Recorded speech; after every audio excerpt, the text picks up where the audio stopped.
Bonsoir, Monsieur Baldé. Bonsoir, Diallo. Que pensez-vous de la liste de Kaba Diawara pour les JO? Et je la trouve plus ou moins équilibrée et acceptable. Et équilibrée dans ce sens où il y a de la jeunesse, il y a aussi l'incursion de trois, entre guillemets, vieux, mais très expérimentés, qui seront utiles pour notre équipe. Raisonnable parce que à ce moment de la saison, ce n'est pas tous les clubs qui acceptent de libérer leurs joueurs. Si des équipes comme la France, l'Argentine, l'Angleterre ont fait les frais, ce n'est pas notre équipe nationale qui va échapper à cette règle qui commence à s'apparenter à une règle universelle. Du moment où ce ne sont pas des journées FIFA, les clubs ne sont pas obligés. Et ça pourrait peut-être expliquer l'absence de certains noms sur la liste. Alors, les spécialistes se posent une question, pourquoi Naby Keita, pourquoi Diawara, pourquoi ces deux joueurs-là? Pour les spécialistes, il y avait mieux que ces deux-là.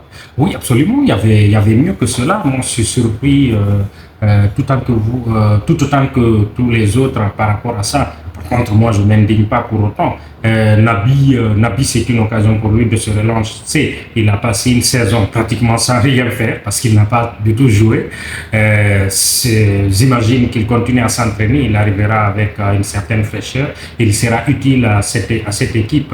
Maintenant, pour ce qui est de Diawara, moi, ma question se trouve à ce niveau. Et du moment où Ablaye Touré et Moriba sont dans la sélection en plus de Agibou, je ne vois pas son utilité dans l'équipe. Maintenant, je m'en tiens à la discrétion de l'entraîneur. Je peux ne pas être d'accord avec ses choix, mais je les respecte. C'est lui qui sait quelles sont les informations qu'il a à sa disposition, qui d'autres il voudrait avoir à sa place qu'il n'a pas eu pour l'avoir, et quels sont les engagements qu'il a naturellement eu à travers le joueur ou le rôle qu'il va lui assigner pendant cette compétition. Alors, beaucoup de personnes attendaient aussi un jeune Morlaye Sylla dans cette équipe, lui qui n'a pas joué la CAN. Pour vous, est-ce qu'il devait partir et compétir avec ses coéquipiers? Oh, oui, je pense qu'il devrait venir. Il a effectué son retour en équipe nationale récemment lors des dernières journées FIFA.